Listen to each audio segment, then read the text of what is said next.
So we're going to start here. It's a 2-inch ball, and it is a flat 4 light connector.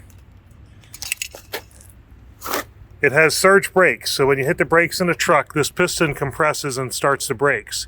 If you're doing a lot of backing, like backing up a long driveway or something, you need to lock those out. Otherwise, they'll be on the whole time you're backing up. But normal driving, that stays up. This is the emergency brake clip for if the hitch comes apart, which hopefully never ever happens. There's the jack for when you have it unhitched from the truck. You cannot use that jack for the dolly wheel if you're driving it around. If you're driving it around, you have to put this wheel down and use it. So you can't use the jack if you're driving it around. And that should be stowed upward, right? Yes, that should be stowed up while it's transported. Yeah. So you don't want to transport it with either the jack or that wheel down. Yeah. So on the other side is the emergency brake. The emergency brake must be on or it won't do anything. And that's even drive. So if you use the drive feature, the emergency brake is still on. It'll release the brake to drive itself. So the minute you disconnect it from the truck, you want that brake on. So when you call in and you tell us that the thing is not working, the very first question we're going to ask is the emergency brake on? Because we've done that out here in the parking lot. Obviously, if you're towing, you want it off to tow, because otherwise the brakes will be locked up and you'll kill them. Right. So off the tow, the minute you unhitch it from the truck, you put it on. And actually, that's something that I didn't mention. You need a real truck. Right. You can't tow this with a mid-size car or a mid-size SUV. It's almost 5,000 pounds. You have to have a full-size truck. Right. The dolly wheel should be up to tow. So to do that, you pull the pin out of the bottom, lift it up, and it may take 2 people because it's heavy. A little higher yet.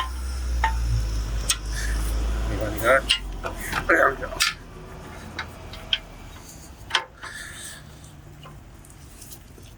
Oh my goodness. And then you pin it in place. That doesn't want to go through. Up top. All right, so as we go back, the right hand, so you can control the bucket, you can control the lift from either in the bucket or down here. So if you switch the key to the pink, that's these controls down here. So that's the emergency stop. This one activates, and then this one does whatever thing you want it to do. Now, the outriggers have to be the whole way down. So this is going to take a minute, so I'm going to let them go the whole way down.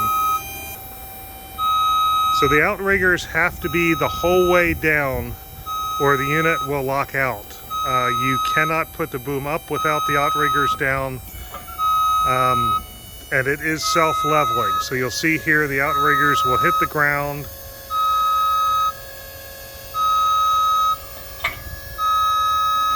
It'll lift itself off the ground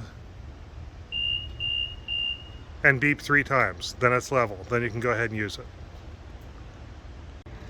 So now that you have the outriggers down to activate the controls in the bucket, you would turn this to the blue side, and then that activates the controls in the bucket. So the controls are up in the bucket. We're going to take them down on the ground just to make them a little easier to demonstrate. So you can see here there's a switch with some icons on it. There's a handle, and the handle has a button on top and a trigger on the front. So there's a button up here and a trigger. So as you're looking at the switch, the actions on the switch, the top ones just use the trigger. The bottom 2, you use the button and the trigger.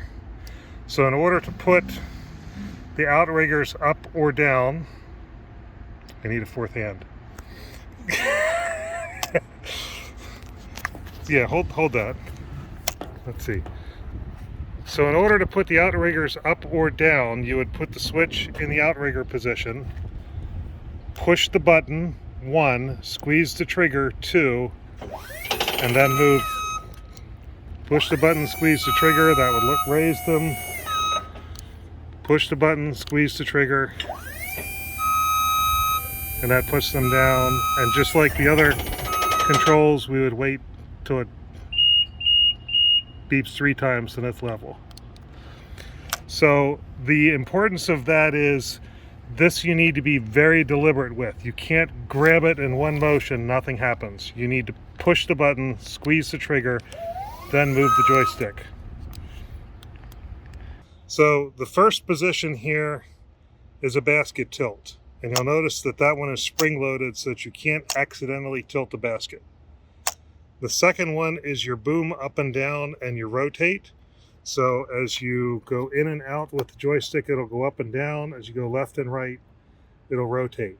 Now you notice as I'm doing that, I'm getting an error flash up here, and that is because I don't have the outriggers down and have the unit leveled.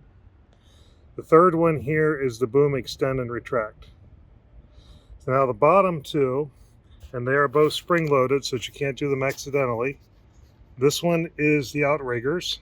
So you would push the button, squeeze the trigger, move the joystick in a 3-step process. And then this way is the drive.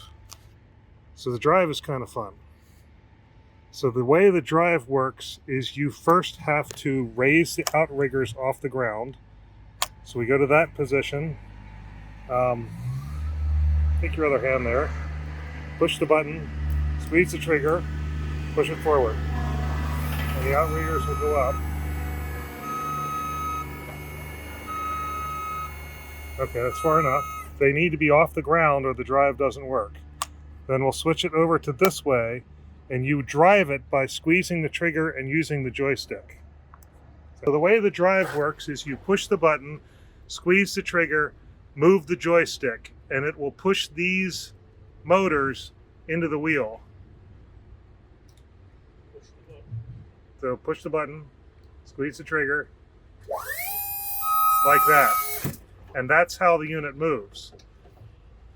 So skipping out of the basket for a second, one of the things we didn't cover on the side is there is a release button here that once you use the drive, before you tow, you have to pull that button and release those motors so that you can then tow the lift. So 2 safety features. If you do happen to get up in the air and something breaks, typically what happens is people get up in the air, they don't get the boom the whole way down and the whole way retracted before they lift the outriggers. So before you drive it or before you move it, you need to have the bucket the whole way down and the boom the whole way in. If the boom isn't the whole way in and you lift the outriggers, it will lock out and it won't do anything. So if something breaks or something like that happens and you're stuck and you can't get down, under this cover is a manual hydraulic jack that you can use to jack it down. And then another safety item is under this hatch in the rear of the unit is where we stow the harness. So the harness is in this bag. It clips onto these D-rings on either side of the bucket. On the left-hand side, when you're looking towards the hitch, is this platform. This platform is set up for a pressure washer. So if you have one, you can hook up water to the quick release, you can hook up air to the other quick release, and then this is an extension cord that goes to a bucket, to an outlet in the bucket. This is not the cord to charge the unit. This is a cord that goes to an extension cord that goes to an outlet in the bucket. So the cord to charge the unit is located behind the spare tire. So it's this cord here, and it's behind the spare tire, and you can see the charger up in there. So that's where you would plug it in if you want to charge it. Or while you're using it. Or while you're using it.